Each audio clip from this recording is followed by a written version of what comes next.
Señoras y señores, bienvenidos, muy buenas noches, gracias por acompañarnos. Esto es al cierre del día, de la jornada, los temas relevantes y trascendentes para el debate y el análisis. Muy buenas noches, saludo a la distancia a Enrique Quintana. Enrique, buenas noches. ¿Qué tal, Leo? Buenas noches, saludos a todos. Muchas gracias, le doy la bienvenida al maestro Alfonso Zárate. Gracias por acompañarnos, maestro, buenas noches.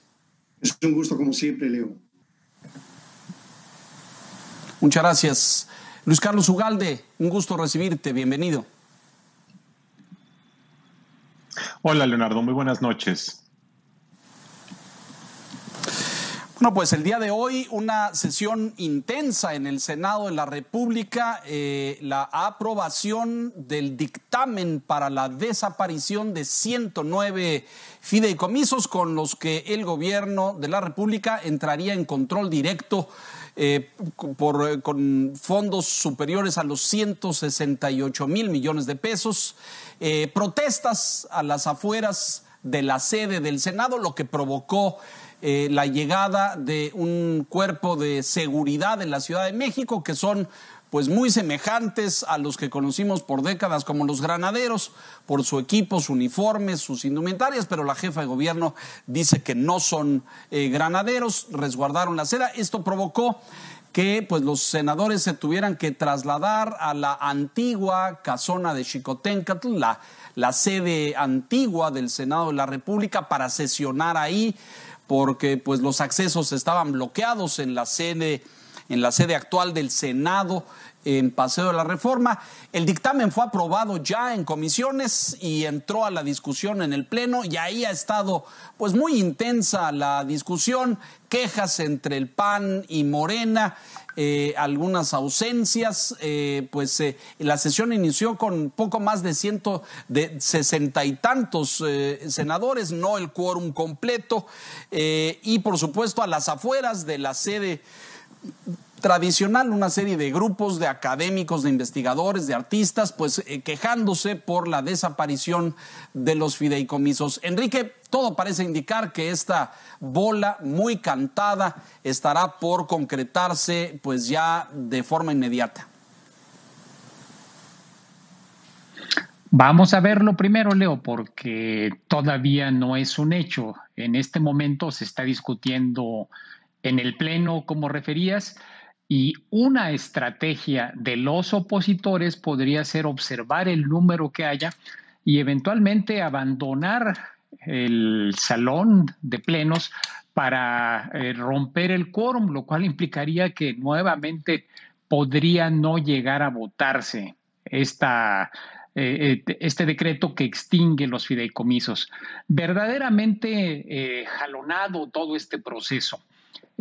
Como en muy pocas ocasiones hemos visto reclamos en prácticamente todos los ámbitos, al punto de que incluso llegó a haber reclamos de científicos a nivel internacional que cuestionaron la desaparición de los fideicomisos específicos que financiaban actividades de investigación.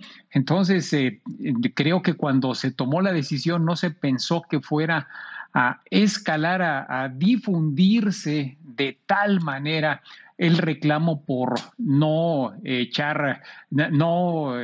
mantener este esquema que permite darle continuidad al financiamiento de las investigaciones.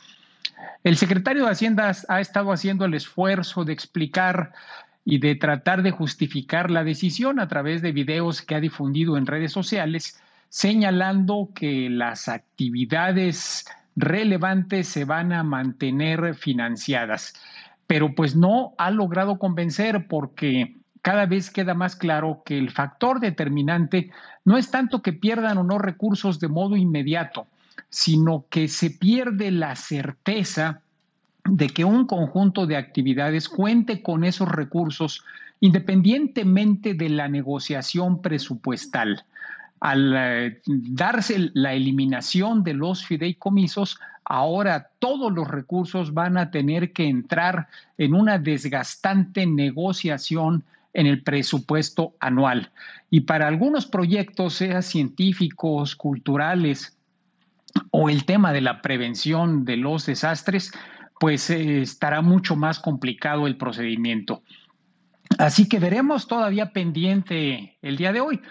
Creo que hay consenso, va a aprobarse porque Morena tiene la mayoría, y si no es hoy, será mañana o pasado mañana, cuando finalmente en el Pleno le den el golpe final, porque ya es el último paso para que se haga efectiva esta eliminación de los fideicomisos. Así es que, pues por lo pronto veremos qué pasa ahí en el salón de plenos en medio de estas movilizaciones y bloqueos que no son de hoy, sino ya son de varios días en el Senado, ahí en Paseo de la Reforma, al punto que se obligó a sesionar en sedes alternas a las comisiones. Así que veremos, Leo, este proceso tan accidentado.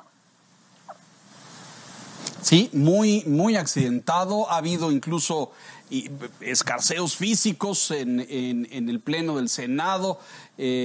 Algunos enfrentamientos, tuvieron que intervenir algunos para separarlos. En fin, no ha estado fácil.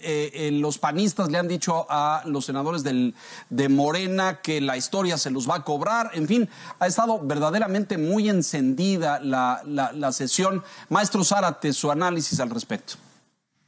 Yo creo que esta decisión que, como dice Enrique, se va a consumar, ya sea esta misma noche o en las siguientes horas, porque Morena tiene los votos suficientes para hacerlo, muestra, en mi opinión, al menos tres cosas.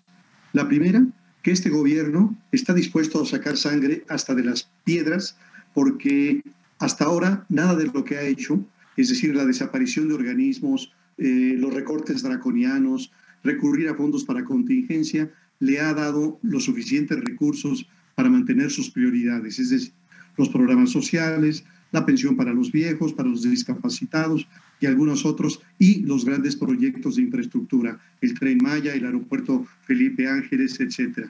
Lo segundo que muestra es, creo yo, el desprecio presidencial por la ciencia, la tecnología y la investigación científica. Creo que esto se expresa muy claramente con esta decisión de desaparecer todos los fideicomisos, que incluyen desde luego los de apoyo a la ciencia y a la tecnología. En tercer lugar, Leo, creo que expresa el sometimiento de los legisladores de Morena a la voluntad del presidente. Esto que se llama lealtad ciega. No hay ninguna razón que valga, no hay ningún argumento que sea atendible ante la decisión de responder a la voluntad presidencial. Y creo que también vale la pena decir otra cosa, que en abril de este año el presidente informó cuál sería el destino de esos recursos al cancelarse los fideicomisos. Y dijo que atenderían 4 necesidades básicas: fortalecer los programas sociales, es decir, proteger a los pobres; en segundo lugar, ayudar a la reactivación económica; en tercer lugar, apuntalar a Pemex por la caída de los precios del petróleo; y en cuarto lugar, a pagar deuda. Y sin embargo, lo que hemos escuchado en las últimas semanas, tanto de parte del presidente como del secretario de Hacienda, es que, en primer lugar, quienes defienden a los fideicomisos son corruptos, porque los fideicomisos tienen una serie de lastres, de corrupción, de opacidad, etc. Y lo segundo que nos han dicho es que no deben preocuparse los beneficiarios, porque seguirán recibiendo los apoyos. Y entonces uno se pregunta, finalmente, ¿se usarán estos recursos para, como avisó el presidente en abril, apuntalar los programas sociales, Pemex, pago de deuda, o para mantener los mismos objetivos, pero ahora saldrán directamente de Hacienda? Un galimatías, Leonardo.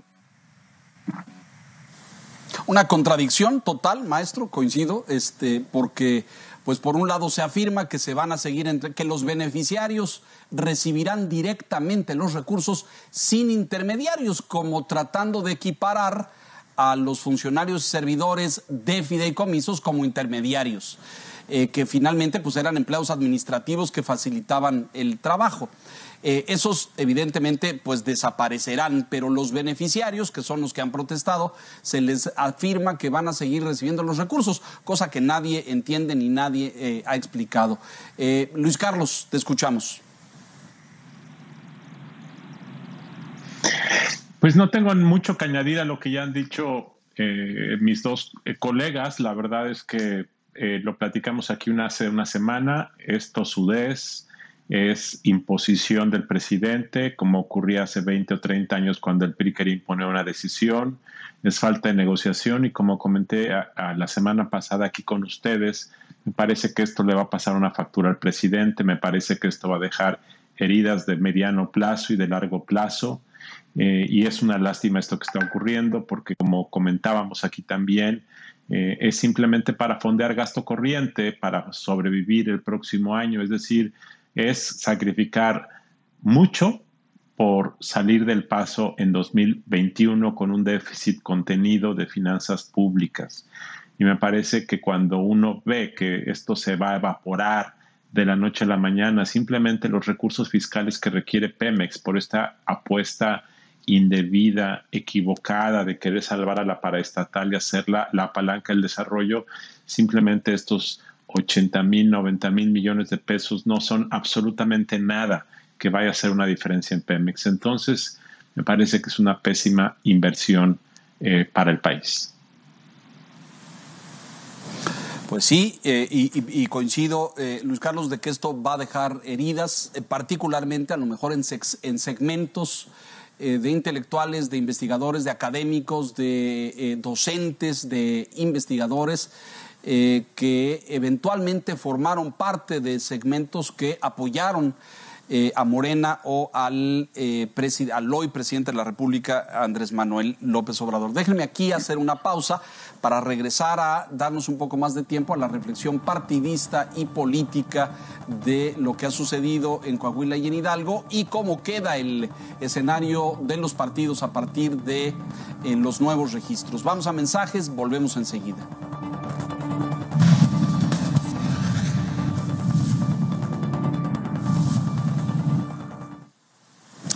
Comentábamos anoche y analizábamos los resultados de Hidalgo y de Coahuila, estas victorias. Hasta el momento Morena ha dicho que no los va a aceptar, incluso que va a impugnar ante el tribunal, pero pues todo parece indicar que el PRI se levantó con la victoria, con una importante operación de los gobiernos locales, en el caso de Hidalgo, en el caso de Coahuila.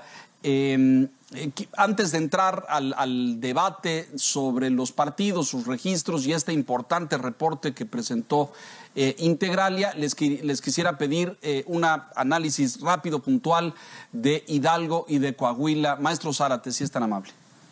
Yo creo que los resultados electorales del domingo admiten algunas conclusiones primarias o provisionales. Número uno, que el dinosaurio sobrevive y que no solo es capaz de mostrar que se mueve, sino incluso de dar manotazos, como ocurrió en Coahuila, en donde se lleva el carro completo, como en sus días de gloria. En segundo lugar, que sin el arrastre de López Obrador, Morena pierde presencia y que tanto la dirección nacional como la estatal han sido incapaces de darle estructura, programas, argumentos y capacidad de movilización a las urnas, a sus militantes y simpatizantes.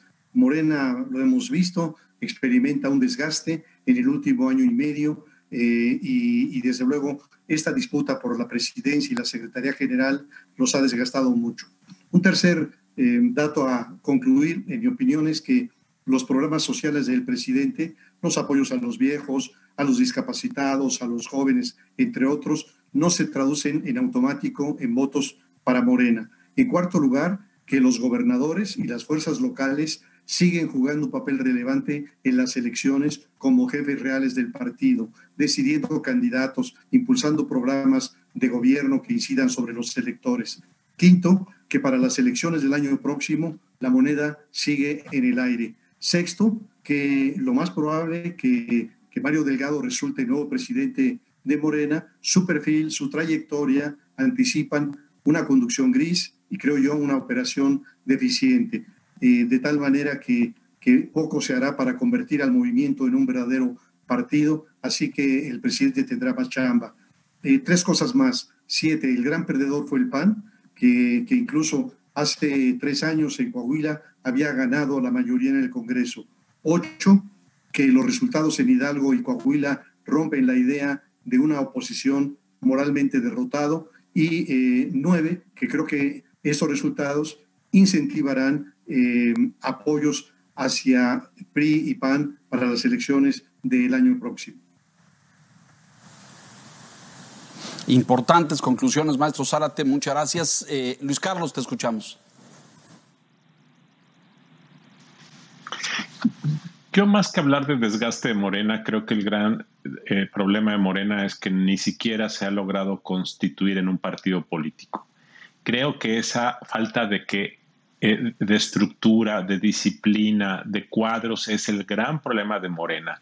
Morena no ha sido partido. Morena fue un instrumento de López Obrador para llegar a la presidencia, y una vez que lo lograron, pues Morena no ha cuajado, porque para empezar al mismo presidente de la República parece que no le interesa mucho.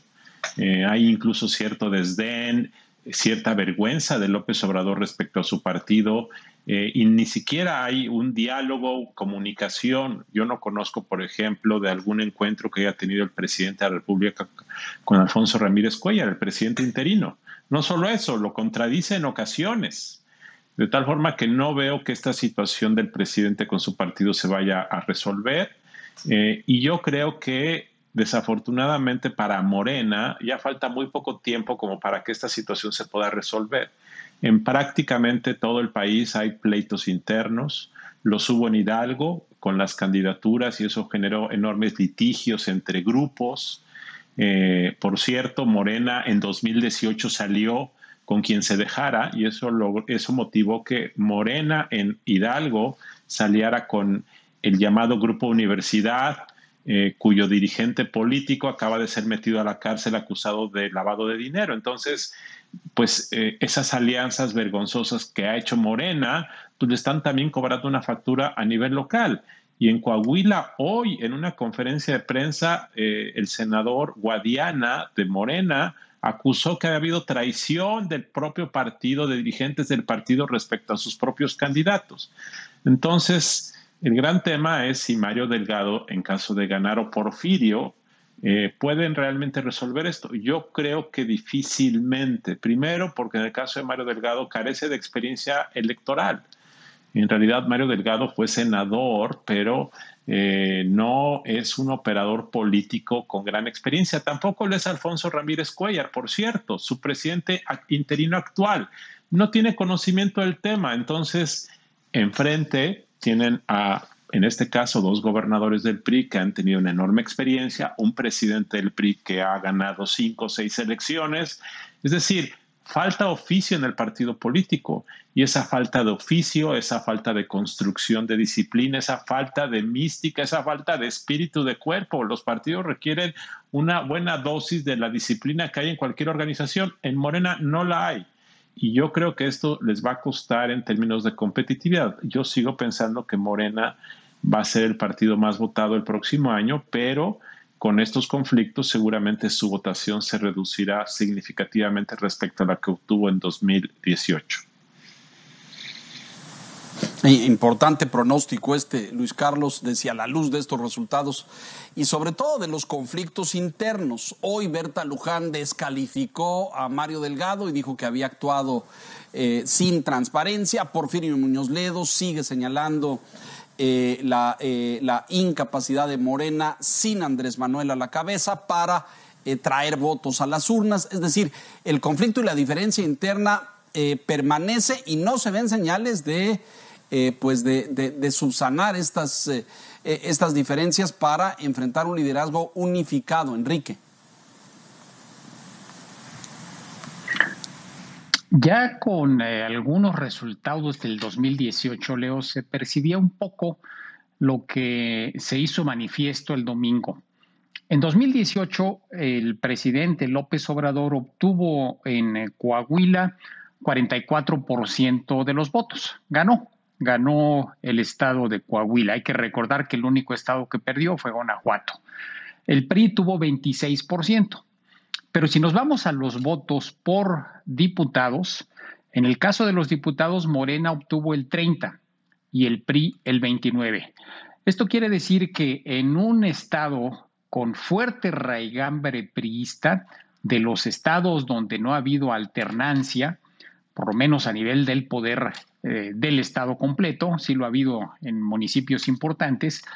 La razón por la cual Morena logró tener presencia fue por el hecho de que López Obrador estuviera en la boleta. En el momento en que deja de estarlo, en lugar del 30% de los votos, 29%, 30% obtenido por Morena, se baja en esta ocasión al 19%. Es decir, pierde 10 puntos en un par de años por la no presencia de López Obrador en la boleta. Un poquito también es lo que pasa en el estado de Hidalgo. Y me parece que eso va a llevar a una reflexión al presidente. Hasta ahora, y lo hemos comentado en varias ocasiones, se había mantenido, por lo menos aparentemente, distante, como señalaba Luis Carlos, de Morena, de ese movimiento, partido o lo que sea. Y había dejado que se pegaran con tubo. Probablemente lo que pasó este fin de semana, donde está viendo qué sucede en un estado o en un par de estados fuertemente priistas, que ya había ganado en 2018, pues lo puede llevar a la conclusión de que para evitar que se repita estos episodios en el 2021, va a necesitar involucrarse en la operación de las campañas. Obviamente no de manera pública, pero sí usando su autoridad para incidir sobre Morena.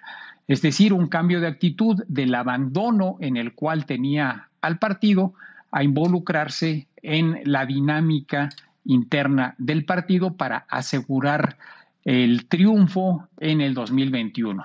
Puede ser esta una de las conclusiones que saque López Obrador, o bien, más bien podría ser lo contrario, es decir, separarse cada vez más de Morena en la medida que ve el mal desempeño que ha tenido en este momento. Creo que va a ser lo primero y vamos a ver en los próximos meses a un presidente mucho más cercano y mucho más protagonista en el caso de procesos electorales. Involucrado con su partido, su organización, parecería la conclusión lógica, Enrique, coincido. Si él no se mete, no organiza y no opera al interior de Morena, pues estos resultados presumiblemente pudieran repetirse. Integralia, esta importante firma de riesgo y de análisis político electoral que dirige Luis Carlos Ugalde, preparó un informe y un reporte, el más reciente, en torno a partidos, sobre todo a la luz de los recientes registros de apenas hace unos días por el Tribunal Electoral, los 3 partidos que recibieron registro, los que no lo recibieron.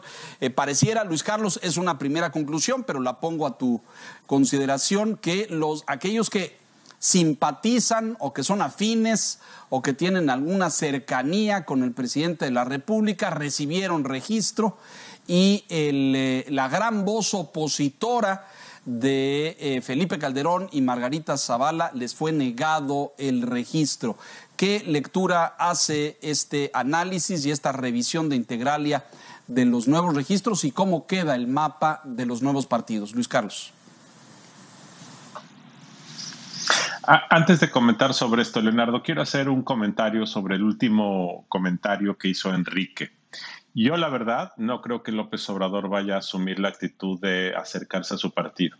Cuando uno escucha todas las historias que te platican liderazgos locales de Morena y toda la actitud que ha tenido el presidente respecto a su partido en el Congreso y en los liderazgos locales cuando sale de viaje, yo sinceramente no veo a López Obrador dedicándole tiempo. Yo creo que el presidente siente que su popularidad es tal que en 2021 va a lograr, al menos en la Cámara de Diputados, lograr una mayoría, y que a través de estos nuevos partidos podrán hacer un poco de ingeniería electoral y obtener un buen resultado que le permita hacer gobernable el Congreso. Pero yo no veo al presidente haciendo trabajo micropolítico, reuniéndose con liderazgos, poniéndolos en orden, cerrando heridas. Yo sinceramente no lo veo. Pero bueno, es una intuición personal, ya veremos qué ocurre. Y respecto a lo que comentas de este estudio, sí, efectivamente, vamos a tener 10 partidos políticos en 2021. de esos 10 partidos, 6 son, digamos, aliados, simpatizantes, cercanos al régimen, que son Morena, obviamente, el Partido Verde y el Partido del Trabajo, los 3 partidos vigentes, más 3 nuevos que son el Partido Encuentro Solidario, que antes era el PES, que es Redes Sociales Progresistas, y que es el tercer partido es México, que se llama Por México, el partido que fundó Pedro Aces, el senador suplente. Y efectivamente, cuando Fuerza ves Social ese por gráfico México, que pones ahí, ese diagrama, Fuerza Social por México, claramente pues te das cuenta que todos están del lado del régimen. Esto no es nuevo, esto es la política del oportunismo, la política de aprovechar la popularidad de un gobierno. Así ocurría hace algunos años con el PRI, se inventó el término de los partidos satélites. Y esto puede ser algo útil para López Obrador en la medida en que Morena puede aprovechar todos estos partidos aliados para postular candidatos. Esa es una de las razones por las cuales Morena tiene tal sobrerepresentación, que excede el 8% que permite la Constitución, porque igual que lo hacía el PRI antes, usó a partidos políticos en 2018 para postular candidatos de Morena, y ya que ganaban, regresaban a Morena, y por eso tienen tantos diputados.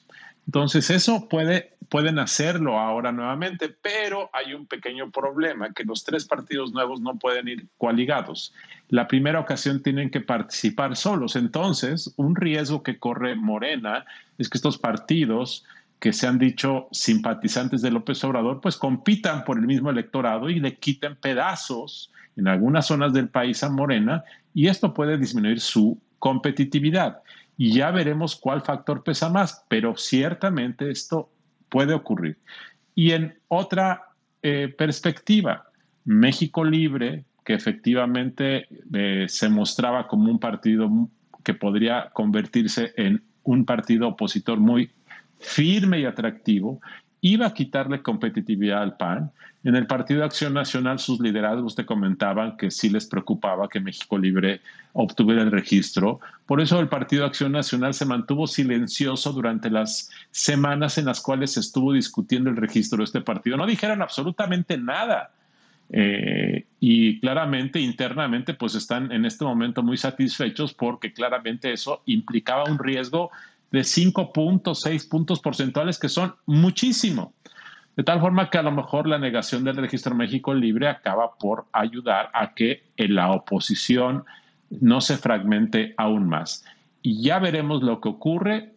Yo creo que efectivamente llama mucho la atención que los 3 partidos que obtuvieron registro sean cercanos al régimen.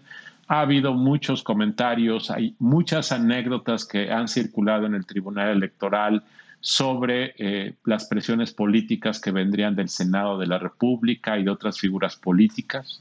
También hay muchos que comentan que el presidente López Obrador no se metió en esto, que más bien dentro de la llamada 4T ya hay operadores que están pensando en 2024. No es el presidente, son sus aliados momentáneos quienes están pensando en la sucesión presidencial y están gestando partidos políticos para un fin político personal. Por eso es que creo que la gran crítica de este momento es que probablemente de estos 3 partidos, probablemente al menos 2 de ellos son partidos políticos con objetivos corporativos de beneficio grupal, que desafortunadamente no representan a segmentos de la sociedad, y en ese sentido, pues una vez más se hace una simulación para cumplir con los requisitos, pero en realidad no representan algo que sea algo que fortalezca la democracia. Y un fenómeno político que hemos visto en el pasado ya, Luis Carlos, exacto, figuras o aspirantes y grupos políticos que aspiran a hacerse del poder en el 2024, en la construcción de estos grupos y de estas alianzas que después les permitan una plataforma más representativa. Maestro Zárate, su lectura de esto y una valoración aquí respecto a esto que decía Luis Carlos. ¿Usted ve a Andrés Manuel involucrándose más, operando con liderazgos de Morena a nivel local, estatal, para esto que decía Enrique hace un momento, fortalecer a Morena rumbo al 2021, o más bien estaría de acuerdo con el maestro Ugalde en el sentido de si no lo ha hecho hasta ahora y si todas las crónicas de sus giras por los estados no registran encuentros con los liderazgos locales, eso permitiría pensar que no lo hará hacia adelante. ¿Qué opina, maestro Zárate? Bueno, como todos sabemos, la ciencia política no es una ciencia exacta, de tal manera que las maneras en que construimos nuestros análisis o nuestras hipótesis difieren de acuerdo con nuestra trayectoria, nuestra experiencia, las variables que introducimos, etcétera. Pero yo estoy en esto de acuerdo con Enrique. Me da la impresión de que para el proyecto presidencial, para la 4T, las elecciones de junio del año próximo son realmente cruciales. Son cruciales ¿por qué? Porque a pesar de que este gobierno ha trabajado de una manera, digamos, muy atropellada, con una enorme celeridad, para tratar de construir los cimientos de esta transformación profunda, no ha logrado terminar. Tiene muchas cosas pendientes y muchas de esas cosas pendientes reclaman reformas constitucionales, de tal manera que si no logra una mayoría consistente en Cámara de Diputados que con acuerdos políticos pueda construir las 2/3 partes indispensables para una reforma constitucional, estaría seriamente limitado. Y yo creo que las oposiciones igualmente están entendiendo que lo que se va a dirimir en las elecciones del año próximo es algo muy, muy importante. En consecuencia, mi conclusión es que, dado los resultados del fin de semana pasado en Coahuila y en Hidalgo, algo debe de prenderse en un foco de alarma en Palacio Nacional, que le diga al presidente que si tuvo distancia en los meses anteriores, ahora no puede tener distancia. Y claro, hay una serie de obstáculos muy grandes. Uno de ellos es que este movimiento partido se fundó para llevar a la presidencia a Andrés Manuel López Obrador, que es el partido de un solo hombre. Y en esa medida no debiera sorprendernos el que quienes disputan el liderazgo formal, la presidencia, sean por un lado Porfirio Muñoz Ledo y por el otro Mario Delgado. Creo que va a quedar Delgado, sería mi pronóstico, porque creo que a Porfirio Muñoz Ledo le va a faltar un voto para ganar, y es el voto del presidente.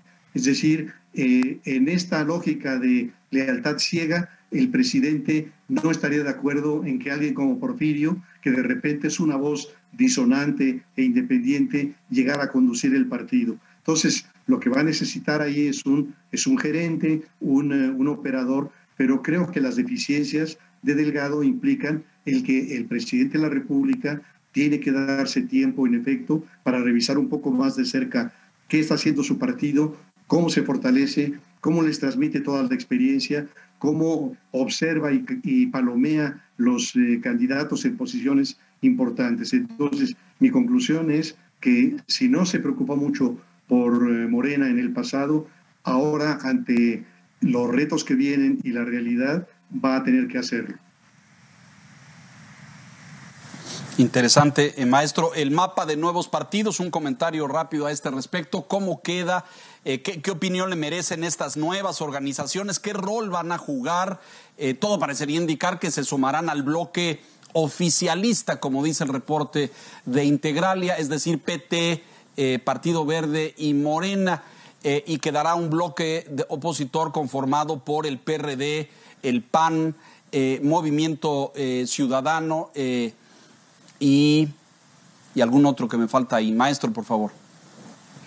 Yo coincido con Luis Carlos en que estos nuevos partidos seguramente le van a restar algunos votos a Morena, porque al final de cuentas pues van a tratar de obtener el registro. Vamos a ver si lo logran. Pero más bien me gustaría decir que la decisión del Tribunal Electoral, del Poder Judicial de la Federación, de otorgar el registro a estas tres formaciones que han anticipado su cercanía a la Cuarta Transformación y negárselo a México Libre, promovido por Margarita Zavala y por Felipe Calderón, lo que nos muestra es de nuevo un manejo casuístico, no estrictamente apegado a derecho, yo diría convenenciero, y que, como ha ocurrido en el pasado, el tribunal le enmienda la plana al INE con resoluciones que en mi opinión son cuestionables. Y más aún ahí, como señala el reporte, creo que extralimita sus facultades porque debiera fallar, como dice Integralia, sobre la disposición del INE, no hacer una interpretación y modificar esto. Enrique, el mapa de los nuevos partidos y los bloques y cómo quedarán las fuerzas competitivas para el año entrante. Mira, el hecho de que haya nuevos protagonistas probablemente fortalezca la opinión de Luis Carlos, que es controversial, digamos, y yo creo que ni el propio presidente López Obrador sabe bien a bien qué va a hacer todavía. Pero pues ya tiene una oferta amplia. Si Morena no le funciona, pues puede fortalecerse el PT o ponerle más acento a alguna otra de las formaciones políticas que tiene por ahí cerca. Falta que pasen la prueba de los votos, porque en efecto, en la medida que el tribunal actuó con sesgo, es decir, que fue muy poco riguroso en las exigencias para darle el registro a estos partidos y en contraste fue extremadamente riguroso al negárselo a México Libre, falta ver qué dicen los votantes y me parece que todavía no hay certeza plena. Como el propio reporte señala, pues podría estar más de una formación política en riesgo de perder el registro. No solo los tres nuevos que tienen que demostrar que en efecto tienen una base que les permite mantenerse con vida, sino al menos 2 o 3 formaciones que podrían estar ya en sus últimos días, el PRD, el Verde si no logra acomodarse adecuadamente, el PT con todo y su intentona de ser la segunda fuerza política, pues falta ver qué pasa con todo esto. Y finalmente algo también muy relevante que aparece en el estudio y creo que a muchos nos puso los pelos de punta es el muy buen negocio que es hacer un partido. Simplemente, aún sin obtener el registro, que te toquen 162 millones de pesos o 160 y algo millones de pesos en tu primer año, pues no suena mal. Hay pocas actividades económicas que pueden ser tan redituables como tener un nuevo partido político, Leo. Hombre, y vaya, no en balde tantos hacen tanto esfuerzo y tanta lucha por construirlos y ni siquiera de origen político, sindicalistas, trabajadores, maestros, líderes religiosos, vaya que es negocio, pero dices ahí, es decir, es de aquí que ya les dieron el registro a la prueba final definitiva que serán las elecciones del 2021. Estos que son pues 6, 7, unos 10 meses reciben 162 millones de pesos, que es increíble, vaya negocio. Déjenme hacer nuevamente una pausa aquí y regresamos a más información al cierre. Volvemos.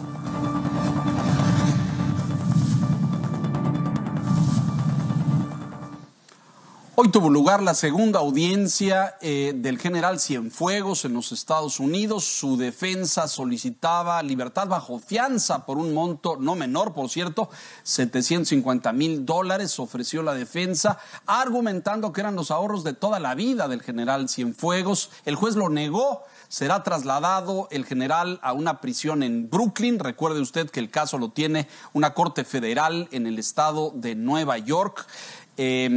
Luis Carlos y maestro Zárate, valdría la pena su análisis. Enrique y yo comentábamos ya desde ayer el caso del general Cienfuegos, el impacto que esto tiene para las Fuerzas Armadas en México y por supuesto para el gobierno mexicano, un tema de desconfianza clara de parte de las autoridades estadounidenses. Luis Carlos, por favor.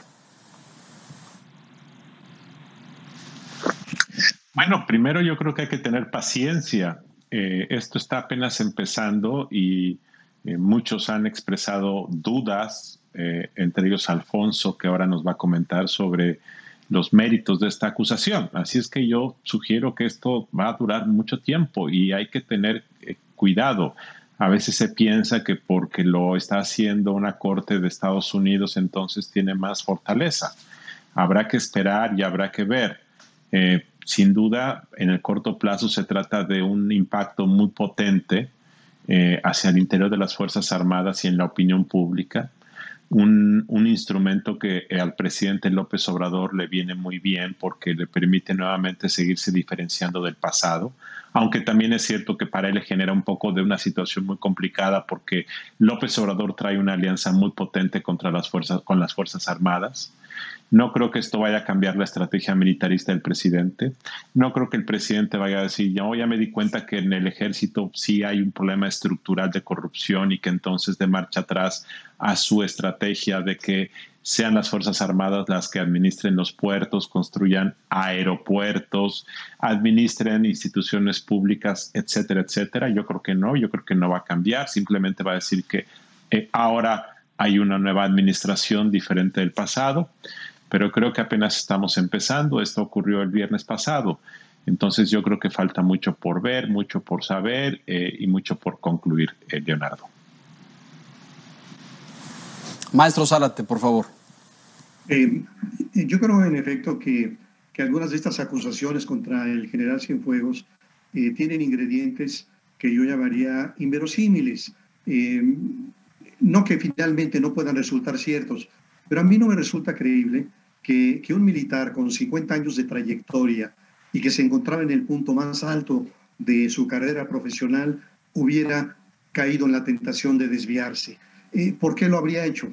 Si se hubiera tratado de una ambición económica, manejaba un presupuesto enorme que pudo dejarle jugosos moches sin necesidad de pactar con los narcotraficantes. Y por otro lado también jugar a favor de un grupo criminal es mucho más fácil, creo yo, cuando se tiene una responsabilidad a nivel de tierra, es decir, cuando se tiene una posición de mando en una zona o en una región militar, pero suponer que un secretario de la Defensa va a establecer las redes de complicidad en su estructura de mando, dejar testimonios de esta preferencia o este pacto con algún grupo que son imposibles de borrar, se me hace que implicaría una enorme ingenuidad que la verdad no creo que el general Cienfuegos sea un hombre tan ingenuo. Pero, Leonardo, me gustaría mencionar también algunos de los efectos que yo percibo de esto que está en curso. Lo primero es subrayar un hecho que, aunque se conoce por experiencias diversas a lo largo de mucho tiempo, este acontecimiento, este episodio lo subraya, que las Fuerzas Armadas son tan vulnerables al poder corruptor del narcotráfico como el Ministerio Público, como el Poder Judicial, como los gobiernos de los estados, como los municipales.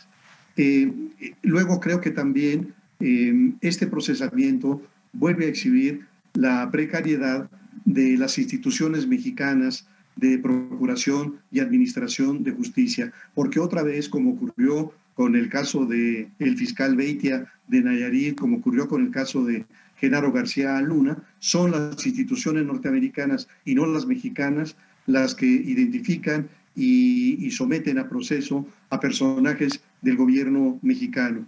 Creo también que esta detención le da argumentos al presidente Trump para este discurso antimexicano. Ahora tendrá manera de decir que al sur de la frontera hay un país no solo de ladrones y de violadores, sino también en el que los militares del más alto rango están al servicio del narcotráfico. Y creo también que esto va a apoyar las exigencias del gobierno norteamericano y de los halcones de este gobierno de tener una mayor injerencia en la política de seguridad de México. Así que creo que todo esto es un golpe, yo diría un golpe bajo para las Fuerzas Armadas mexicanas, pero particularmente para el Ejército. Fíjese, maestro, que bien señala, cero mensajes y declaraciones de Trump, que está en plena campaña, está a hoy 2 semanas de su cita final ante las urnas. Hay un debate programado para el próximo jueves donde bien pudiera, en caso de que se celebre, porque todavía hay dudas de que lo cancele ante la decisión de pues cerrarles el micrófono para que no se interrumpan ambos candidatos, de que utilice el argumento del exsecretario de la Defensa mexicano encarcelado y sometido a proceso en una corte federal en los Estados Unidos. Pudiera ser todavía algo que utilice, pero hasta el momento no ha dicho nada. Enrique. Solamente un agregado respecto a lo que ya habíamos comentado ayer y lo que han referido Luis Carlos y Alfonso, que es la modificación de la narrativa presidencial. El primer día después de conocerse de la detención, fue un reclamo a la DEA por intervenir, un reclamo probablemente por no conocer lo que se iba a hacer, porque esta información que tenía la embajada pues era muy vaga. Hoy en la conferencia matutina lo que dice el presidente López Obrador es que Estados Unidos no tenía por qué informar al gobierno mexicano, que las decisiones que tome el gobierno norteamericano en su territorio, así involucren a ciudadanos mexicanos, pues son responsabilidad del gobierno estadounidense y no tienen por qué ser compartidas con las autoridades mexicanas.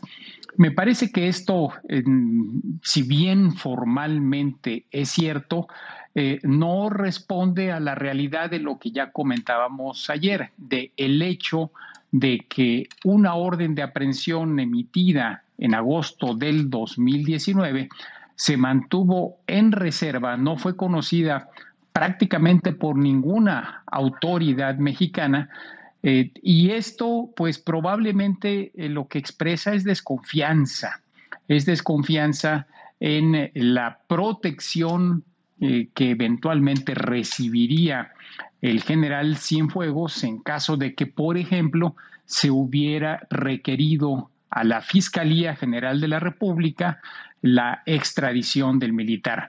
Entonces, creo que ahí tenemos un tema, además del discurso que pueda usarse de la bandera política en lo que resta de la campaña. Sí tenemos, digamos, algo profundo que es una desconfianza de las autoridades de justicia de Estados Unidos respecto al gobierno mexicano. Y eso no va a cambiar, gane Biden o gane Trump la elección que tendrá lugar en 15 días.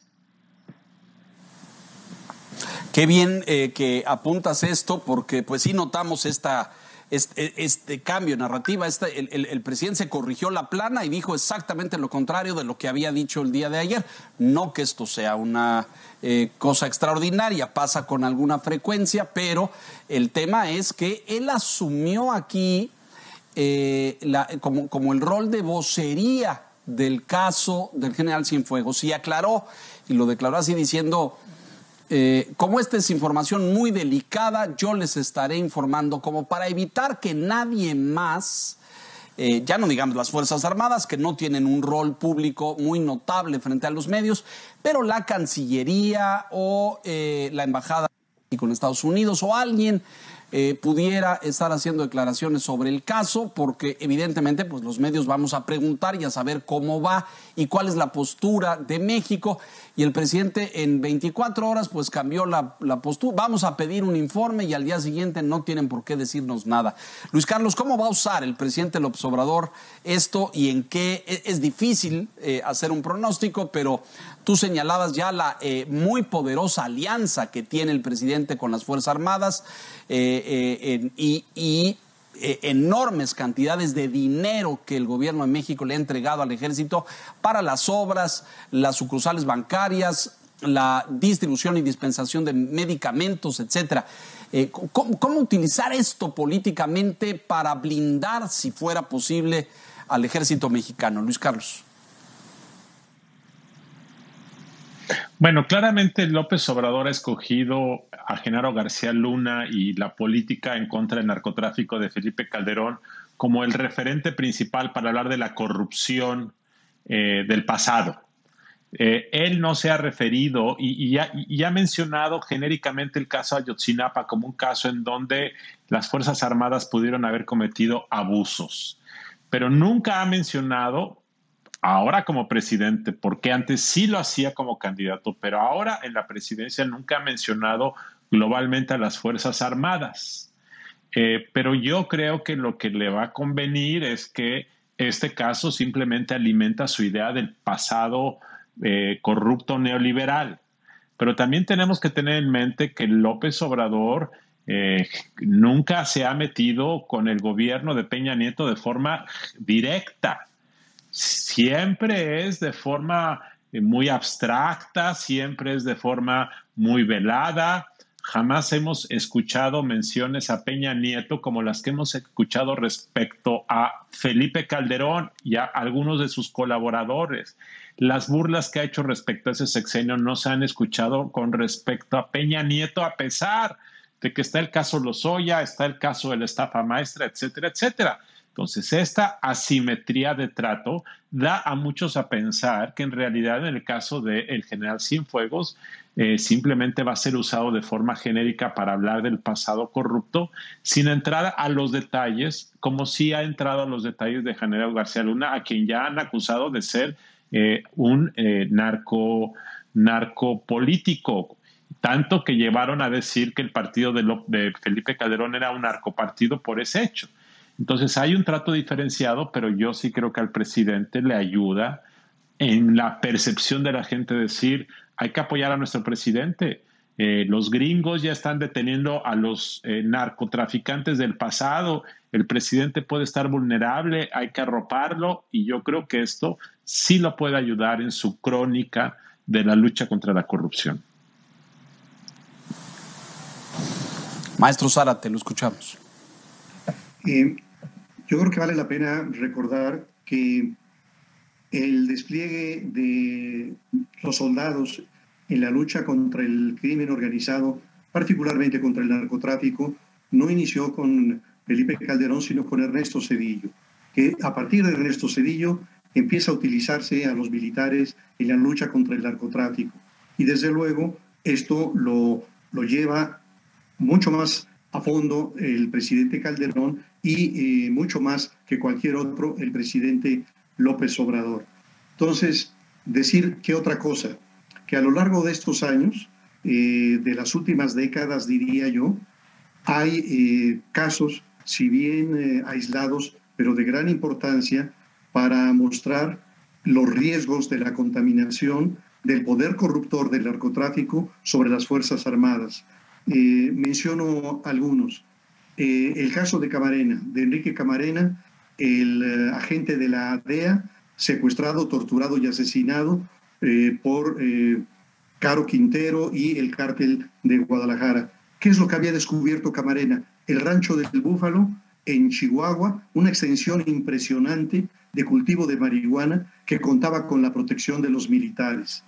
Después está el caso del general Arévalo Gardoqui, que hubo muchas sospechas sobre sus vínculos con el crimen organizado. Luego, en los tiempos de Salinas de Gortari, el cese del secretario de Marina, Mauricio Chelesque, por la misma razón.